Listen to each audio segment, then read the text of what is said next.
आज की स्टोरी है ट्रिप टू खंडाला। मैं और मेरी पत्नी 6 महीने बाद ब्रेक लेकर बाहर घूमने निकले थे।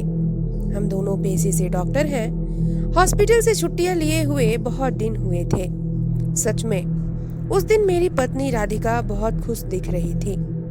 छुट्टियां बिताने के लिए मैंने खंडाला घाटी के एक गांव में पुराना फार्म हाउस बुक किया था, जहां सिर्फ मैं और मेरी पत्नी एक साथ वक्त बिता सके। हम मुंबई से शाम 4 बजे निकले थे। मुंबई से खंडाला हाईवे पर पुराने नगमे गुनगुनाते हुए दोनों बड़ी खुशी से फार्म हाउस पर छुट्टियों में क्या क्या करेंगे ये प्लान कर रहे थे। फार्म हाउस घाटी के निचले हिस्से में बसे गांव में था, इसलिए हमें जंगल वाले वीरान इलाके से जाना पड़ा था। रास्ते में एक मोड़ पर मैंने पानी पीने के लिए गाड़ी रोकी। वहां एक बोर्ड लिखा हुआ था, कोठारी फार्म हाउस 25 किलोमीटर आगे है, और वही हमारी मंजिल थी। मैंने राधिका को बोर्ड दिखाया। वह बोली, ये क्या लोग, तुमने कौन से जंगल में वेकेशन प्लान किया है? अभी और 25 किलोमीटर गाड़ी चलानी होगी। मुझे तो अब भूख भी लग रही है। मैंने कहा, सब्र रखो। फार्म हाउस तुम्हारे लिए कोई रेलवे स्टेशन के बाजू में नहीं बनाएगा। फिर हम दोनों गाड़ी में बैठे, तभी हमें सामने से एक बीड़ी पीती हुई अधेड़ उम्र की औरत आती हुई दिखाई दी। वह हमारी ही तरफ देख रही थी। उसके चेहरे पर एक अजीब सी शैतानी मुस्कान थी, मानो उसे जो चाहिए वह मिल गया हो। राधिका मजाक मजाक में बोली, देखो तुम्हारी पुणे वाली काकी कैसे बीड़ी पी रही हैं। मैंने कहा, मेरी नहीं, वह तुम्हारी मुंबई वाली काकी हैं, जो चुप चुप के घर के दरवाजे खिड़की बंद करके सिगरेट फूंकती हैं। इस बात पर हम दोनों एक साथ हंस पड़े। हमारी गाड़ी बहुत आगे आ चुकी थी।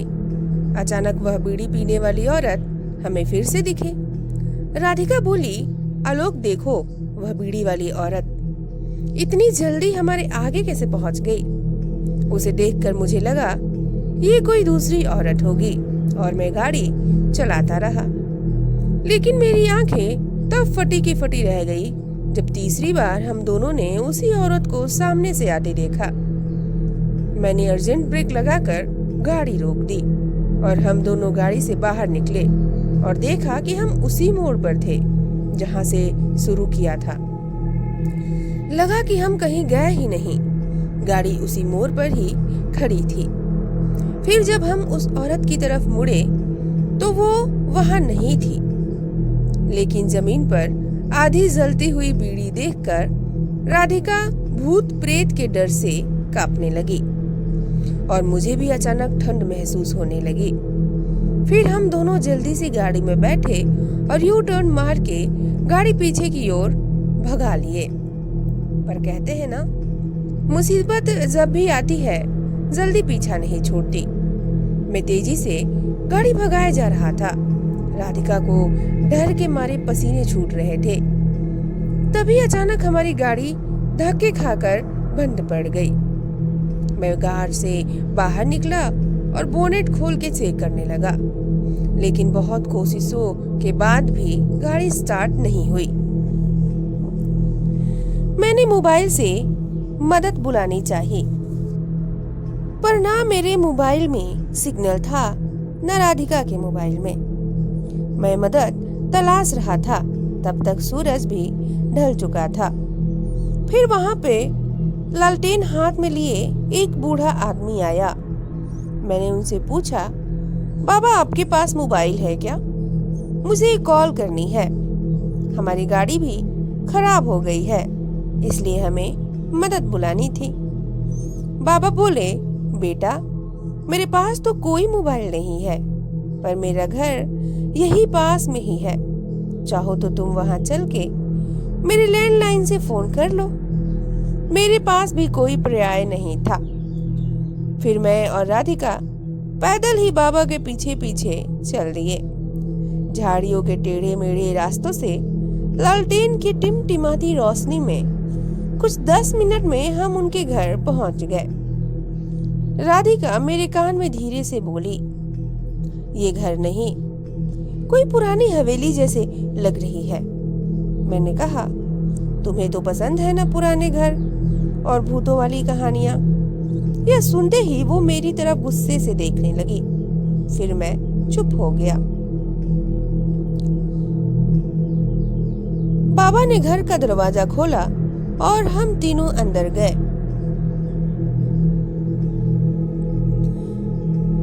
अंदर बहुत अंधेरा था। बाबा बोले, अरे बेटा, लगता है लाइट चली गई है। फोन सामने वाले कमरे में है, तुम वहां जाकर थोड़ी देर रुको, लाइट आते ही फोन चालू हो जाएगा, फिर तुम जिसे चाहे कॉल कर लेना। हमारे पास भी रुकने के अलावा और कोई चारा नहीं था।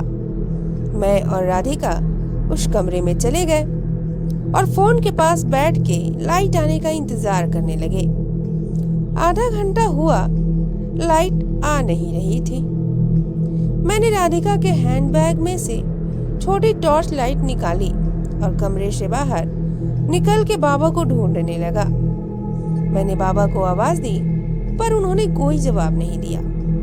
मैंने सोचा शायद घर के बाहर बैठे होंगे।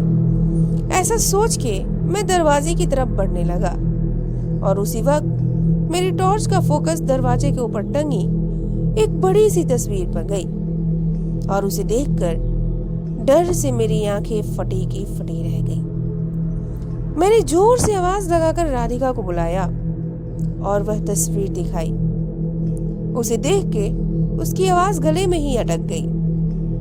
वो तस्वीर थी उस बूढ़े बाबा की जिसने हमें उस घर में लाया था। उस तस्वीर पर चढ़ा हुआ फूल का हार सूख चुका था, बस धागा और कुछ सूखे फूल बाकी थे और उस पर तारीख थी 23 साल पुरानी। यानी उस बूढ़े को मरे हुए 23 साल बीत चुके थे। हम दोनों तुरंत घर से बाहर निकलने के लिए दरवाजे की ओर भागे। जैसे ही हम दरवाजे के पास पहुंचने वाले थे, दरवाजा हमारे सामने एक झटके में बंद हो गया। मैंने दरवाजा खोलने की पूरी कोशिश की, पर सब बेकार और हम उस बुढ़ा घर में कैद हो गए थे। राधिका मेरे सीने से लग के रोने लगी। डर से मेरे दिल की धड़कनें तेज हो गई थी, पर बुरा होना अभी भी बाकी था। घर की सारी खिड़कियां एक एक करके बंद हो रही थी, जैसे कि कोई अपने हाथों से बंद कर रहा हो। वह खौफनाक मंजर देखकर हम दोनों की हालत ऐसी हो गई थी कि काटो तो बदन में खून नहीं। राधिका और मैं दरवाजे के पास थर थर कांपते जमीन पर बैठे हुए थे। हमारी टॉर्च की चार्जिंग भी खत्म हो रही थी और शायद वहां पर जो कोई भी था वह भी टॉर्च खत्म होने का ही इंतजार कर रहा था। हमारे सामने रखी आराम कुर्सी धीरे धीरे हिल रही थी, जैसे कि उसमें कोई बैठा हो। हमारी निगाहें भी उसी कुर्सी पर थीं। अब तक कमरे में सिर्फ 2 लोगों के सांसों की चलने की आवाज थी, एक मेरी और एक राधिका की। थोड़ी ही देर में हमारी टॉर्च भी बंद हो गई और कमरे में नरक का अंधेरा छा गया था। फिर मुझे राधिका की आवाज आई, उठो आलोक, उठो जल्दी, उठो, फार्म हाउस आ गया है। मेरी आंख खुली तब मैं कार की पिछली सीट पर सो रहा था और तब मुझे पता चला कि मैं एक भयानक सपना देख रहा था।